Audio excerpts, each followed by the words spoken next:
2024 may be the social media election or the podcast election or anyway, certainly not the legacy media election. This is by far the best live stream I've ever done. And I want to say thank you. I want to step out the car, blast the music, and dance.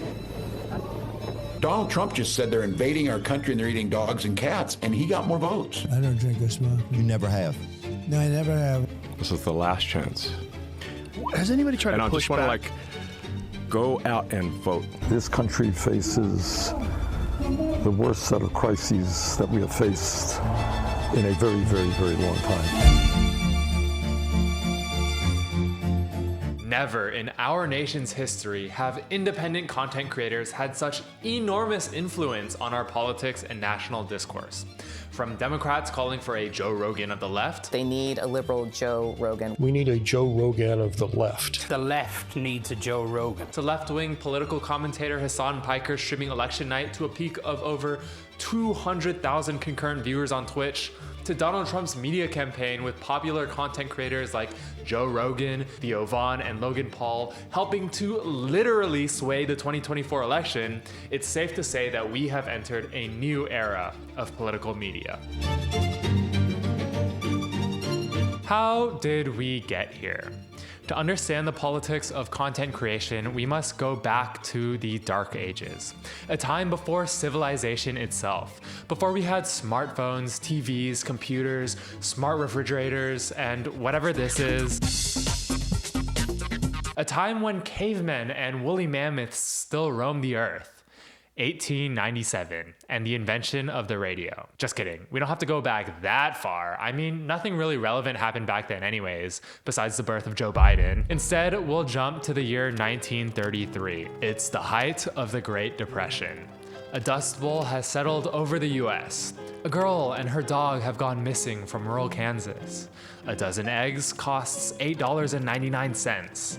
Franklin Delano Roosevelt is president, but he has a big problem.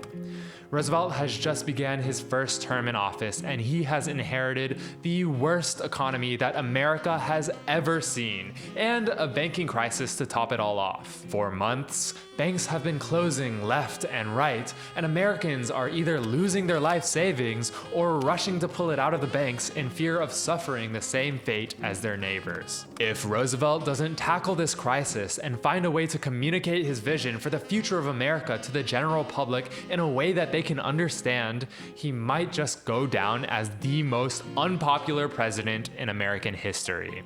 Or worse, Americans aren't necessarily nice when they lose their life savings.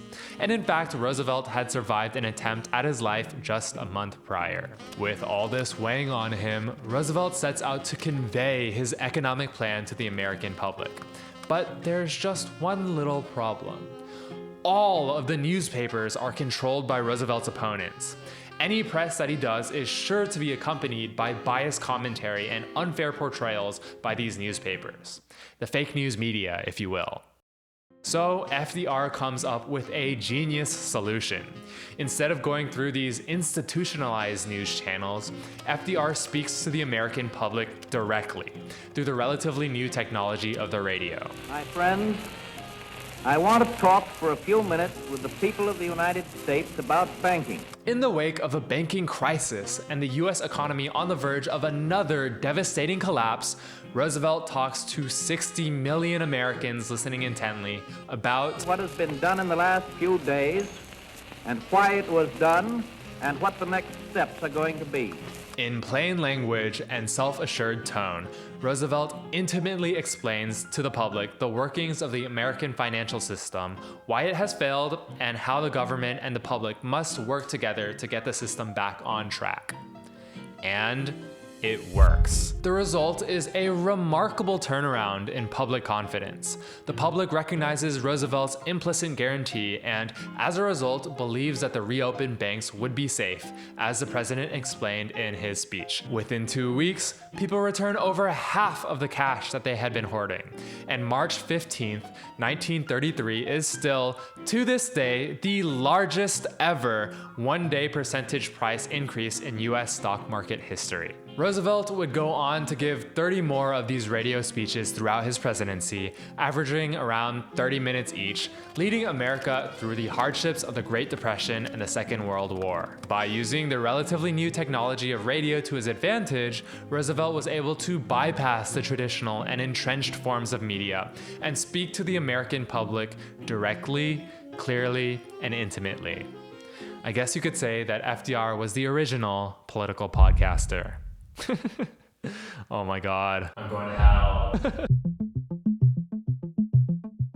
Since FDR used the newly adopted technology of the radio to become America's first political podcaster and win 4 consecutive terms as president, the advent of new technology and new ways of using existing technology has time and time again revolutionized American political strategy. In 1960, the widespread adoption of the TV and the first televised presidential debate helped catapult a young and vibrant John F. Kennedy to the presidency over an older and seemingly tired Richard Nixon.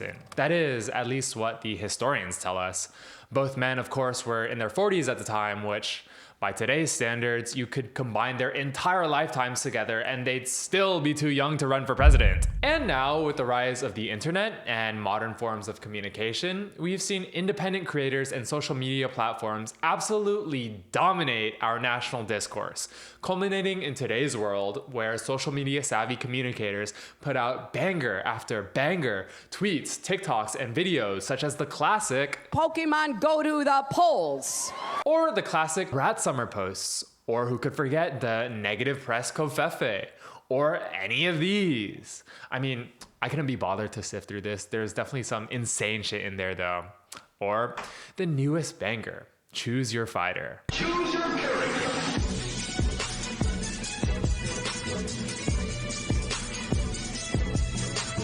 And you know, these TikToks really make me feel like these people understand me on a deeper level. I mean, screw affordable healthcare, screw the cost of living crisis. Who even cares about that when you can choose your fighter? Or listen to yet another white dude yap into a microphone for an hour and a half straight. But like, would you do something like that? Would you say no men in female sports? Well, I think it's an issue of fairness. I completely agree with you on that. I swear, half of America's problems would be solved if we just put an end to podcasting after FDR. In addition to the politicians trying to build up their own social media presences, we've also seen these figures partner with popular independent content creators, taking advantage of the enormous levels of trust and intimacy that these creators have cultivated with their massive audiences. Donald Trump going on Theo Von and Joe Rogan podcasts, Kamala Harris embracing Gen Z influencers, AOC playing Among Us with streamers at the height of the pandemic. In the span of just a decade, social media has turned politics completely on its head. But one thing is certain. Everyone is starting to recognize just how powerful creating content is. So far, we've been talking mainly about how politicians have used new and disruptive channels of communication to bypass institutional media and convey a message to the American public. Whether that message is how America is going to unite to get through the worst financial and banking crisis in its history, or to Pokemon go to the polls, it has come from institutionalists in our government worried about elections, ratings, and re-election.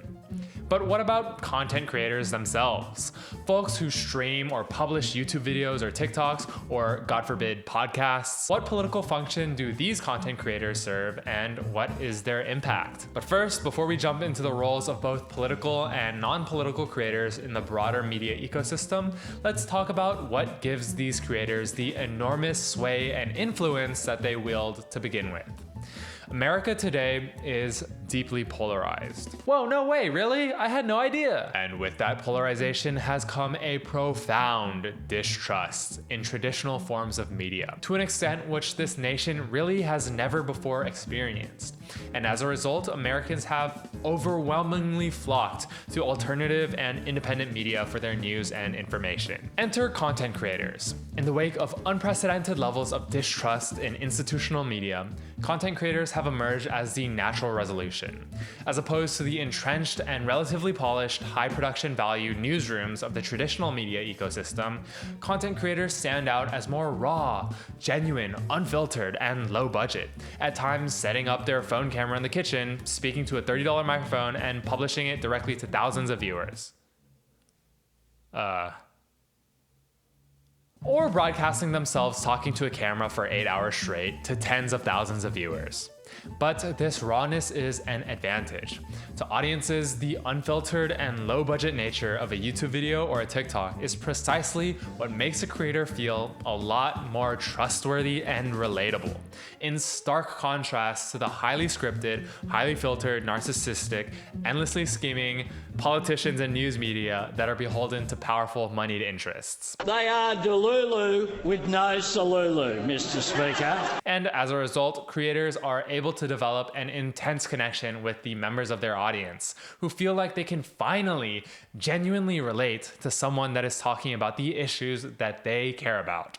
And through this connection, creators build enormous audiences and consequently have the potential for massive sway in American discourse and politics.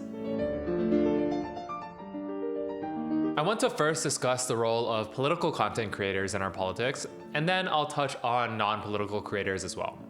Political content creators on platforms like YouTube, Twitch, and TikTok have a lot of space to design their own little niche and role within the broader media ecosystem. But generally, their function falls into 3 categories. 1. Agenda setting. That is, giving certain issues more attention than others, thereby swaying the national discourse towards those issues. The right has been insanely, unbelievably good at this in recent years. Just 10 years ago, critical race theory and DEI were terms that people didn't even know existed, let alone went crazy about. For the most part, nobody questioned the efficacy of vaccines, and climate change was still an issue that both parties pretended to care about. Isn't that crazy? Now both parties don't even pretend to give a single fuck about climate change. We can't give just the content creators all of the credit though. This shift has been a concerted effort by the entire right-wing media ecosystem. Agenda setting can call attention to legitimately important issues that should be discussed. It can also serve as a distraction, luring the American public's attention away from the issues that actually impact them. For example, DEI, which conservatives have rallied against so fervently, doesn't really harm any single American in any tangible way. Like seriously, if you were tangibly harmed by diversity, equity, and inclusion, please let me know how in the comments. I'm genuinely curious. You know what does tangibly harm millions and millions of Americans though? Cutting countless civil service and life-saving research jobs by sending out a mass layoff email on the government server. You know what does tangibly harm millions and millions of Americans? Our cost of rent, utilities, and groceries constantly increasing to unsustainable levels, all so that the top 1% can get richer and richer. Healthcare insurance companies using AI to unjustly deny countless claims that would literally save American lives. Any talk about woke DEI or whatever the next hot button issue of the month is, it all distracts from the real issues, the real struggles that Americans are facing. This is especially true for creators and channels that proclaim to make useful political content, but in reality are just spectacle all the way down. Jubilee. I'm not saying that these channels don't make engaging content or that they don't have good intentions, just that their content serves as a distraction away from the issues and solutions that actually matter in the pursuit of some sort of illusory, feel-good middle ground or radical empathy, or having 20 conservatives line up to debate one liberal dude or vice versa. Okay. Maybe they don't have good intentions. 2. Education. The second role of the political content creator is education. In that way, an educational YouTube video or TikTok functions in the same way as a book. Not that you would know what that is. These pieces of content function to inform the audience about current events, about history, about the issues that we face as a society and how to tackle them. And depending on the creator, swaying the audience towards the creator's worldview. This is pretty much the entirety of YouTube. That's why you're okay with doom scrolling on YouTube for 5 hours straight every day instead of actually going outside and doing something with your miserable life. Because when you watch YouTube, you feel like you're actually learning something instead of what you're actually doing, which is just sitting there on your ass, staring at a screen all day. If you feel like this is an attack targeting you specifically, that's because it is. Educational content comes in all shapes and sizes. There are philosophy creators, economics creators, right-wing commentators, left-wing commentators, law creators, journalists, yappers, all of whom are striving to educate, convince, or deceive, depending on how you look at things, their audiences about the political and societal issues that they believe to be most important. They're capaholics. They're also yapaholics. But learning about politics from YouTube videos or streams or TikToks is not enough. Political education cannot be complete without practice. In the same way that you can't understand how to play basketball by reading the rulebook 30 times and watching 10,000 hours of LeBron James highlights. No, you actually have to go out into the real world and apply your knowledge. You have to practice. Any political creator whose goal is solely to educate is ultimately ineffective as a political actor and doubly as an educator. They're like a professor who shows up to class, gives their lecture, and then leaves. No homework, no quizzes, no projects, no exams, no papers, no nothing. And sure, that might sound like your dream class, but really, you aren't really learning anything. It's entertainment, not education. 3. Organization and mobilization. As we've seen, political education cannot be complete without practice. Although you may feel connected to a community and like you're getting educated by watching the videos of your favorite content creator, me, obviously, that is only half of the coin. The other half is doing, voting, canvassing, talking to your friends, or, I'm sorry, in your case, making friends, going to town halls and giving public comment, protesting, more than protesting, running for office, joining an organization, calling your representatives. You have a lot of them, by the way. Based on your home address, you have 2 US senators, you have a US representative, you have a state senator, you have a state representative, you have a county supervisor, and you have a city council member, and many more. All of whom's job it is to fight for you. Learning from content creators can only get you so far. Your understanding of the world of politics can never be complete unless you do. Because of this, and because their ultimate goal is presumably to wield their platform to enact genuine change for the betterment of society, the political content creator's third and highest role is to organize and mobilize. This can look like fostering an engaged and knowledgeable online community on Discord. It can look like organizing fundraisers for important causes. It can look like encouraging community members to go out and vote, or likewise, to not vote. It can look like hosting community events where folks can party and dance and meet new people and have fun. It can look like giving a platform to a local political candidate, or mobilizing folks to go canvassing, or encouraging them to support a local demonstration. Really, there's a countless number of options, as long as it's building towards real world change. Some tactics are, in my opinion, more effective than others, but I'm not here today to talk about political strategy, so that will have to be a conversation for another day. But creators are ineffective as political actors unless they at least motivate some sort of political action or sow the seeds for action in the future. You may be asking, isn't political education important too? Isn't being educated good in and of itself? Unintuitively enough, I'd say no. Think about someone who is maximally educated. Jake. Jake understands everything about the world. He understands with perfect accuracy how society works, how our economy and politics work. And he learned it all from his favorite creator on YouTube. But Jake does nothing about it. He just sits there at home watching YouTube videos all day. Meanwhile, we have Jamie, who doesn't know as much as Jake, but her favorite creator has mobilized her to go out into the world and put her political knowledge to practice by protesting, canvassing, making her voice heard.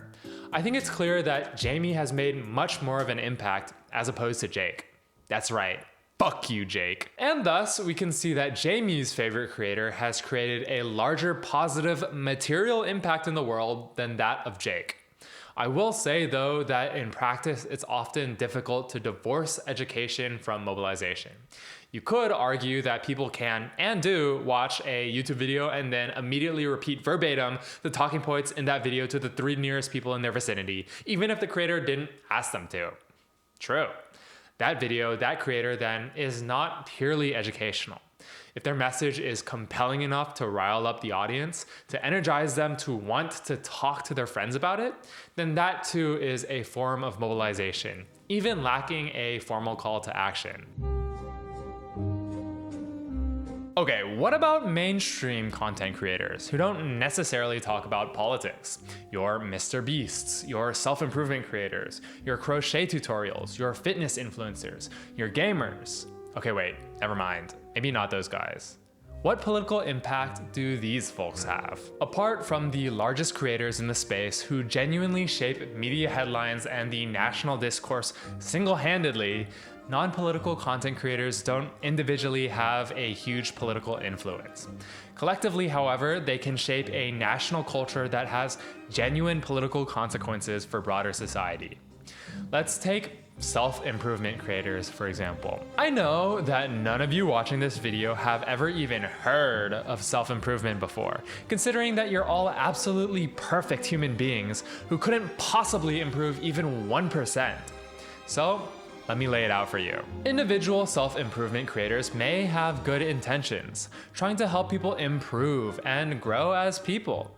Or sometimes they just create content slop, rehashing the same 5 talking points over and over and over again to sell their overpriced courses and try to squeeze as much money as possible out of their audiences. And their audiences may even appreciate that and use their lessons to work on themselves to try and become better human beings. But the collective self-improvement genre of content, I fear, has helped to deepen and institutionalize the American myth of meritocracy.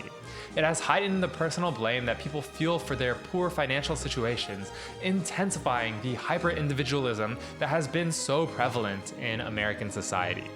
It has convinced audiences that all people need to do to become successful and rich is just work harder, be more productive, wake up earlier, meditate, work more hours, start a dropshipping business, accomplish in 24 hours what most people wouldn't even do in a year, pretend that 3 months is equivalent to 1 year, read 10 pages and work out every day for 75 days straight to multiply your confidence by 100. And if you can't do it, you're a quitter and a loser. Start over, you fucking loser. Oh, and if you don't start, you probably weren't strong enough to do it anyways. Get out of here with that loser mentality. I don't even want to look at you, vermin. And again, just like political content creators, the effect that this genre has had is to reinforce the culture of pull yourself up by your bootstraps, distracting away from the real issues. When we watch self-improvement videos, we think, how can I get ahead of everyone else in society? Instead of thinking, why is society so fucked that I feel like I have to wake up at 5 a.m., meditate, journal, work out, dip my head in ice water, go to my 9 to 5, work overtime, and then come home to work on my side hustles just to be able to afford rent this month? Where did society go so wrong, and what can we do to fix it? Now, the genre of self-improvement hasn't just exploded all by itself. All of Gen Z is now staring down the barrel of an entire lifetime of unfulfilling wage labor with no prospects for advancement, no prospects for retiring, for even owning a home, causing us to look towards something, anything that might help us cope with that reality. And self-improvement content has come along to fill that void. It's an ugly cycle. Collectively, non-political content creators shape a national culture that has genuine impacts on American politics and society. I would be remiss if I did not address the elephant in the room. Big tech. All content creation today happens on the platforms of big tech. Long-form videos on YouTube, short-form videos on TikTok, YouTube Shorts, and Instagram Reels. But let's be real, short-form videos on TikTok. Streams and live broadcasts on Twitch. Podcasts on Spotify. Content creators share their work and ideas through these big tech platforms, and as a result, they are beholden to the whims of the companies that own and run these platforms. Whether that be following their terms of service, scripting and editing their videos for the benefit of the social media algorithm, or deliberately censoring their content and their message in order to stay monetized, content creators have to constantly be gearing their work around the policies and the whims of big tech. And while they do have more editorial control over their message when compared to, writing a newspaper article, they still may be banned or demonetized at any time if the platform so chooses. The success of political content is also highly dependent on the algorithms that dictate what videos are shown to whom and to what degree. As such, any political impact that content creation may or does have must be understood within the architecture of these big tech platforms. All right, folks, thank you for making it all the way to the end. Like this video if you enjoyed, dislike this video if you're an asshole. Let me know in the comments what you think about political content creation, and